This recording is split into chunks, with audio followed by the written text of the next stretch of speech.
What's the difference between how you think about the metaverse, to the degree there is a difference, and the way you think Mark Zuckerberg thinks about the metaverse? We keep having debates around our table here about living in the metaverse in the future, and are we all going to be living there? Is that just going to be multiple hours a day in the same way that people spend time playing games now or living on Zoom now for work?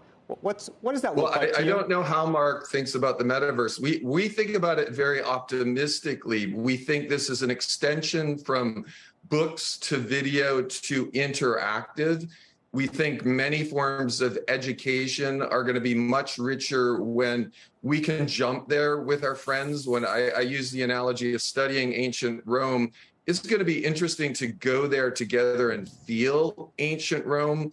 I think historically people have balanced these new technologies. We think what we're building at Roblox will ultimately be used many times a day to stay connected. Younger people will stay connected with their grandparents. We're prototyping using Roblox in our office as a communication utility.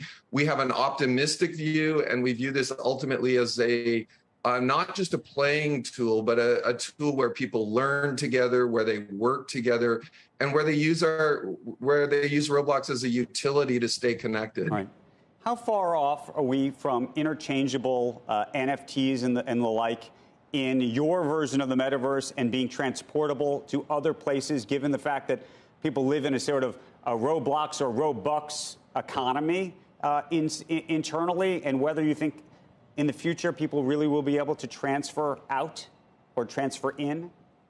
Yeah, I think this isn't just going to be us and metaverse platforms. I think brands themselves, for example, Nike, is going to play a role in deciding how their virtual goods move from place to place.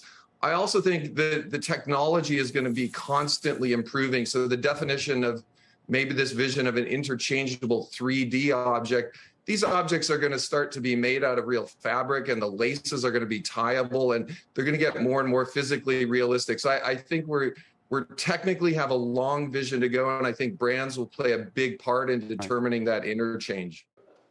Shepard Smith here. Thanks for watching CNBC on YouTube.